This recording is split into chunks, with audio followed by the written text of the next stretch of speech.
Welcome to LBS Inter College, Jagdishpur. Please subscribe this channel. Hello student, हम लोग Gauss theorem देख रहे थे और गॉस थ्योरम में मैंने आपको बता दिया था पार्ट 4 भाग 4 हम लोग देख चुके थे और भाग 4 में मैंने गॉस का प्रमेय का एक यूज बताया था। पहला यूज बताया था मैंने, है ना। अब हम देखेंगे दूसरा यूज, है ना। दूसरा यूज इसका देखेंगे। तो दूसरे यूज में हम देखेंगे एक समान आवेशित अनंत समतल चादर के कारण विद्युत क्षेत्र, है ना। तो अब हम देखने वाले हैं क्या, समतल चादर के कारण। किसके कारण? समतल चादर।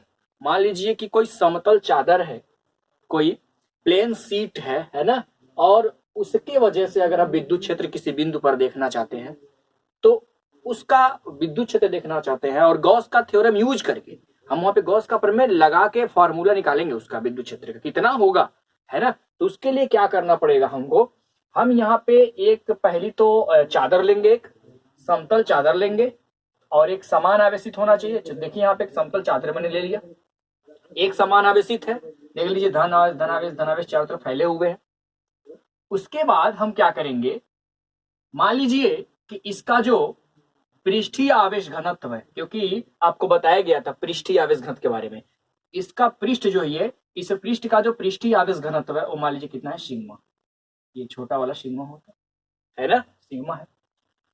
और अगर मान लीजिए हमें क्या करना है, विद्युत क्षेत्र निकालना है, विद्युत क्षेत्र इसके वजह से देखना है किसी बिंदु पर, बाहर किसी बिंदु पर, है ना। तो उसके लिए हमें करना क्या पड़ेगा, उसके लिए एक बिंदु बाहर मानना पड़ेगा और साथ ही साथ जब हम बिंदु मानते हैं और गॉस थ्योरम का यूज करना चाहते हैं तो हमको एक गॉसियन पृष्ठ लेना एकदम जरूरी हो जाएगा, है ना। क्योंकि जब तक हम गॉसियन पृष्ठ लेंगे नहीं तब तक हम गॉस का नियम लगा पाएंगे नहीं, और जब गॉस का नियम लगाएंगे नहीं तो गॉस का नियम बिना यूज किए विद्युत क्षेत्र निकालना है नहीं, तो गॉस का नियम तो लगाना ही पड़ेगा। तो गॉस का नियम लगाने के लिए हमको एक गॉसियन पृष्ठ, है ना, एक गॉसियन क्या लेना पड़ेगा, पृष्ठ लेना पड़ेगा। और मैं बता दूं आपको, ये समतल चादर है तो इसके लिए जो गॉसियन पृष्ठ हम लेते हैं वह बेलनाकार लेते हैं। क्या लेते हैं? एक बेलनाकार गॉसियन पृष्ठ लेते हैं, एक सिलेंडर रूप में, है ना, सिलेंडर के रूप में। तो देख लीजिए यहाँ पे मैंने लिया, और वो भी इस प्रकार लेते हैं कि जिस बिंदु पर हमें निकालना हो विद्युत क्षेत्र, उस बिंदु से वो होके जाना चाहिए।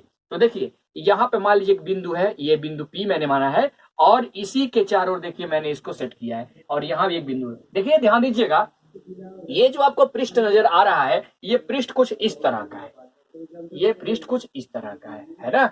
अब अगर ये पृष्ठ कुछ इस तरह का है तो जो धनावेश ये वितरित है वह इधर भी फैला हुआ है और इधर भी, दोनों तरफ वितरित है ना। धनावेश इधर भी है इधर भी है, इसीलिए इसके इस साइड में भी एक बिंदु P लिए हैं और जस्ट इसके इस साइड में भी एक बिंदु P हम P डैश लिए हैं, इधर P लिए हैं इधर P डैश लिए हैं।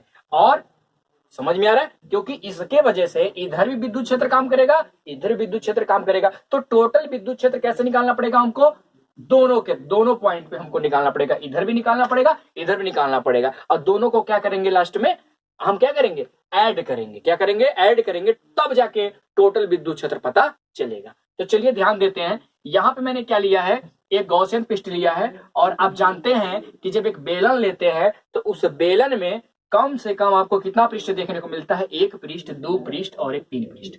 तीन पृष्ठ देखने को मिलते हैं, जिसमें दो पृष्ठ तो एक जैसे होते हैं। ये वृत्ताकार पृष्ठ है, दिख रहा है ना वृत्ताकार, ये समतल भी इसको आप कह सकते हैं, ये समतल पृष्ठ है, ये भी समतल पृष्ठ है। और ये वाला जो पृष्ठ आपको बीच में नजर आ रहा है ये वक्रीय होता है। कैसा होता है? वक्रीय होता है ना। तो वक्री पृष्ठ होता है। तो एक तो ये हो गया समतल, ये भी समतल, और ये कैसा है, वक्री हो गया।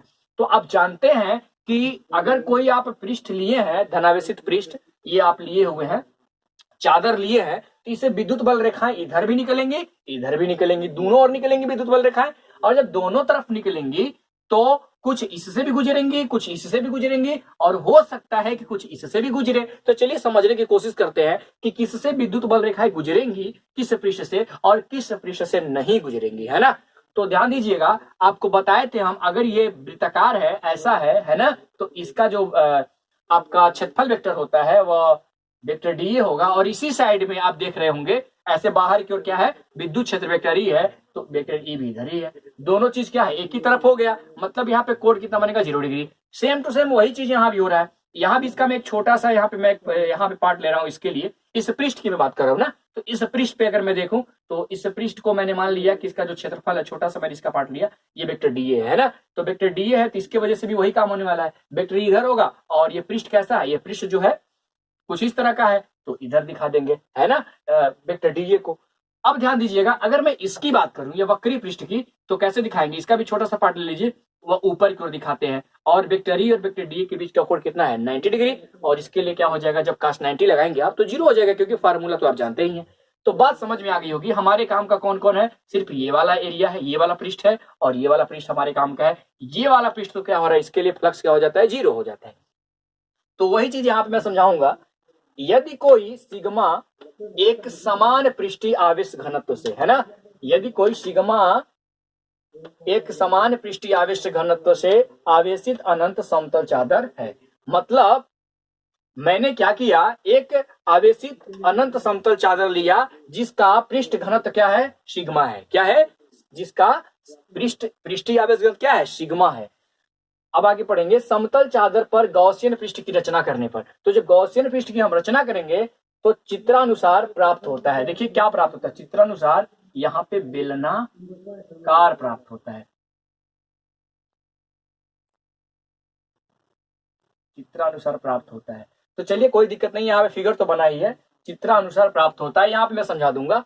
समतल चादर पर गॉसियन पृष्ठ की रचना करने पर बेलनाकार प्राप्त होता है। समतल चादर पर क्या करेंगे आप, गॉसियन पृष्ठ की जब रचना करेंगे तो आप थोड़ा सा ध्यान दीजिएगा, यहाँ पे जो है आप चाहें तो ये जो पार्ट है ये लिखने की जरूरत नहीं है, जो चीज यहाँ वही चीज यहाँ भी लिखा गया है, 2 बार लिख लिया गया है, तो आप अगर यहाँ 9 लिखें तो भी कोई दिक्कत नहीं है।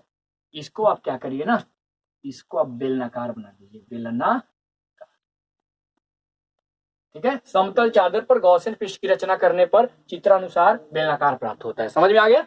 अब ध्यान दीजिएगा, आगे हम बढ़ेंगे, जहां पे यदि ए क्षेत्रफल के गॉसियन पृष्ठ की रचना करें तो मैं जो गॉसियन पृष्ठ ले रहा हूं उसका एरिया क्या ले रहा हूं, ए ले रहा हूं, जो गॉसियन पृष्ठ है उसका एरिया में मान लीजिए ए ले रहा हूं, क्षेत्रफल ए ले रहा हूं, तो पृष्ठ से संबंधित कुल आवेश, इस पृष्ठ का अपना खुद इस पर आवेश काम करेगा नहीं करेगा, इस पृष्ठ में भी तो आवेश है, तो कुल आवेश मैंने मान लिया क्या है, मान लिया क्यू है। और आप जानते हैं पृष्ठीय आवेश घनत्व में और आवेश में एक संबंध बताए थे, एक सूत्र बताए थे आपको पहले वाले चैप्टर में, तो क्यू बराबर होता है सिग्मा ए, मैंने आपको कुछ इस तरह से बताया था, सिग्मा बराबर क्यू बाई ए, सिग्मा बराबर क्यू बाई ए बताया था, इसका इसमें गुणा होगा तो क्यू बराबर क्या हो जाएगा, सिग्मा ए हो जाएगा।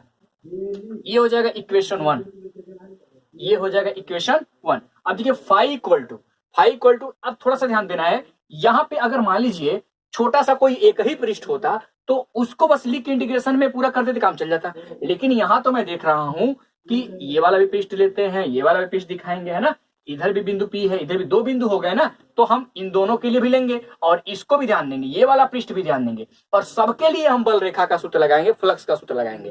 तो फाई इक्वल टू हो जाएगा, यहाँ पे 3 कंडीशन बनेगा, एक इस छोटे वाले पार्ट के लिए, एक इस छोटे वाले पार्ट के लिए, और ये वक्र वाला जो पार्ट है इसका छोटा वाला भाग इसके लिए बनेगा। और अगर हम इसका भी इंटीग्रेशन कर दें, इसका भी इंटीग्रेशन कर दें, इसका भी कर दें, और तीनों को क्या कर दें, जोड़ दें, तो पूरे पृष्ठ से होकर गुजरने वाला कुल वैद्युत फ्लक्स का क्या बनेगा, फॉर्मूला लिखा जा सकता है। तो फाई इक्वल टू हो जाएगा, ध्यान दीजिएगा, E D A cos theta होता है लेकिन 0 डिग्री। अब ये 0 डिग्री किसके लिए, पी वाले के लिए, ध्यान दीजिएगा, ई और डी ए किसके लिए, इसके लिए मैंने लिख दिया, ठीक same to same D A और ई सेम ही है, किसके लिए, स्पीड है इसके लिए, तो प्लस करके ई डी ए का 0, और ये इंटीग्रेशन का मतलब समझ पा रहे हैं, एक छोटे से पृष्ठ के लिए इंटीग्रेशन, एक छोटे से पृष्ठ के लिए तो डी ए है, लेकिन इस पूरे के लिए हमको इंटीग्रेशन लगाना पड़ रहा है। और ऐसे यहाँ भी देखिए, इसके लिए छोटे वाले पृष्ठ के लिए तो ये ठीक था, लेकिन इंटीग्रेशन इसलिए लगाया गया है कि ये पूरा का पूरा पृष्ठ मैं यहाँ पे ले सकूं। फिर प्लस अगले वाला क्या है, इसका भी देखिए मैंने छोटा सा पृष्ठ वही लिया है, डीए ही लिया है, तो ई डी ए cos 90, क्योंकि क्षेत्र तो वही है, वैद्युत क्षेत्र तो वही है, वैद्युत क्षेत्र तो एक ही दिशा में है, वही है, तो इस कंडीशन में वही चीज ई लेंगे। और ये डी ए cos 90 क्यों लिख रहे हैं, क्योंकि हमने किसके लिया, इस वक्री वाले पृष्ठ के लिए, इस वक्री पृष्ठ के लिए जो क्षेत्रफल वेक्टर और ई के बीच कोण बनेगा वो 90 बन रहा है, इन दोनों के बीच 90 बन रहा है, समझ पा रहे हैं, इसलिए यहाँ पे 90 ले लेंगे। तो अब जानते हैं कि ये तो किसी काम ला कर है नहीं, कोई काम ला नहीं रहा, क्योंकि cos 90 का मान 0 होता है, पिछले वाले में मैंने दिखाया था, है ना, तो ये हो गया cos 90 का मान 0। तो ये पूरा का पूरा जीरो हो जाएगा, जब जीरो बन जाएगा तो पूरा जीरो बन जाएगा, तो ये तो जीरो हो गया, ये दोनों बचेंगे है ना, तो ये दोनों बचेंगे, तो ये कांस्टेंट है, दोनों में है, सब में है, हर जगह सेम है, तो इसको लिख देंगे, फिर डी लिखेंगे, और काश जीरो का मान 1 होता है, लिखने की जरूरत है नहीं, तो ये डी हो गया, प्लस इसको भी ई बाहर करिए, इसका भी हो जाएगा डी क्योंकि काश जीरो का मान 1 होता है। अब ध्यान दीजिएगा, प्लस जीरो बराबर क्यू बाई एप्सिलॉन जीरो, और आप जानते हैं कि इंटीग्रेशन ऑफ डी मतलब अगर आप डी का इंटीग्रेशन करें तो इसका मान कितना आएगा, ए आएगा, मतलब पूरा क्षेत्र आ जाएगा है ना, टोटल क्षेत्र कितना है वो मिल जाएगा आपको। तो यहाँ पे अगर डीए का आप इंटीग्रेशन करेंगे तो क्या आएगा, ए आएगा, तो यहाँ हो जाएगा ई ए डीए का इंटीग्रेशन, और यहाँ भी ई ए बराबर क्यू बाई एप्सिलॉन जीरो, ई ए और ई ए दोनों जोड़ेंगे तो क्या बन जाएगा बताओ, 2EA, ई ए में ई ए दोनों को जोड़ेंगे तो क्या आएगा, 2EA बराबर क्यू बाई एप्सिलॉन जीरो हो गया। अब ध्यान दीजिएगा, इसको ध्यान दीजिएगा, यहाँ पे आप प्रॉब्लम में मत फंसिएगा, मैंने आपको बताया था फाई इक्वल टू, याद आ रहा होगा आपको, यहाँ पे लिखा था मैंने vector E D A cos theta, आपको याद होगा, यहाँ पे मैंने पूरा क्षेत्रफल डी ए ही लिए थे, और बराबर मैंने यहाँ लिखा था क्यू एप्सिलॉन जीरो। जब मैं गॉस थ्योरम पढ़ाया था तो लास्ट में इन तीनों को ऐसे करके दिखाया था, तो वहीं से लिखा गया, देखिए फाई बराबर, पहले इंटीग्रेशन वाला पूरा पार्ट लिख दिए क्योंकि एक तो था नहीं कि काम चल जाएगा, अरे भाई 1 2 3 3 पृष्ठ थे, इसीलिए तीनों को योग करके दिखाया जाता है, बराबर क्यू एप्सिलॉन जीरो। और देखिए यहाँ पे क्या ई कांस्टेंट था, बाहर हो गया, ए भी ई कांस्टेंट था, बाहर हो गया, और ये डी ए का इंटीग्रेशन ए होता है, ये भी ए होता है, और इसका तो जीरो हो जाता है, तो ये मिलके क्या हो जाएगा, 2EA बराबर क्यू बाई एप्सिलॉन जीरो, ये लेके चले, फाई को मैंने छोड़ दिया, ये दोनों लेके चल रहे हैं, ठीक है। अब देखिए यहाँ से 2EA, ए से ए क्या हो गया, देखिए क्यू बराबर, मैंने समीकरण एक निकाला था यहाँ पे, तो क्यू बराबर लिखा सिग्मा ए, तो क्यू के जगह पे हम लिख सकते हैं सिग्मा ए, तो ए से ए कैंसिल हो गया, तो आपका यहाँ से क्या बचेगा बताइए, ई का मान हमें निकाला था ना, विद्युत क्षेत्र ही तो निकालना था, तो ये हो जाएगा ई बराबर, देखिए ई बराबर सिग्मा बाई एप्सिलॉन जीरो, और 2 भी नीचे आ जाएगा, तो सिग्मा बाई 2 एप्सिलॉन जीरो। तो ये आपका जो आ गया, एक समान आवेशित अनंत समतल चादर के कारण विद्युत क्षेत्र आ गया है ना। अगर मैं एक समतल चादर ले रहा हूं और उस पर आवेश एक समान रूप से वितरित है, तो उसके वजह से अगर बाहर कहीं किसी बिंदु पर क्या निकालना हो आपको, विद्युत क्षेत्र निकालना हो, तो उसका फॉर्मूला होता है ई बराबर सिग्मा बाई 2 एप्सिलॉन जीरो, जहां सिग्मा इक्वल टू पृष्ठीय आवेश घनत्व। मैं फिर से एक बार बता दूं, सिग्मा क्या है, पृष्ठीय आवेश घनत्व, इस पृष्ठ का आवेश घनत्व कहलाता है ना। तो हमें आशा है कि आपको ये बात समझ में आ गई। बहुत मैं इजी तरीके से इसको समझाया हूँ, बहुत इजी तरीके से समझाने की कोशिश किया हूँ, ज्यादा मैं आपको यहाँ पे लेंदी करने की कोशिश नहीं किया हूँ कि आपको ज्यादा दिक्कत हो। और आप लोग इसको देखिए, समझिए, बहुत इंपॉर्टेंट है, इस पर न्यूमेरिकल्स भी बन सकते हैं और प्रूफ में पूछा जा सकता है, तो आप इसको ध्यान दीजिए। और जो लोग भी चैनल को सब्सक्राइब नहीं किए हैं, सब्सक्राइब कर दें, और कृपया करके आप लोग कमेंट किया करें। कमेंट आप लोग नहीं करते हैं, आपके लिए वीडियो इतना मेहनत करके हम लोग बनाते हैं और बनाया जाता है, और आप लोगों को एक कमेंट करने में इतना ज़्यादा मेहनत लग जाता है कि आप पूछिए ही मत। जैसे लगता है कि मतलब आप एक कमेंट कर देंगे तो आपका ज़्यादा टाइम बर्बाद हो जाएगा, है ना। तो कृपया करके आप लोग कमेंट किया कीजिए, इसको देखा कीजिए, और जिसे हमको लगे कि हाँ बच्चे देख रहे हैं, क्योंकि कमेंट नहीं करते तो पता नहीं चलता है ना कि कौन देख रहा है कौन नहीं देख रहा है। जब कमेंट करते हैं तो ये पता चलता है कि कौन कौन बच्चा जो है रेगुलर क्लास को कर रहा है, समझ रहा है। तो आप लोग कमेंट करते रहिए, शेयर करते रहिए दोस्तों में। धन्यवाद।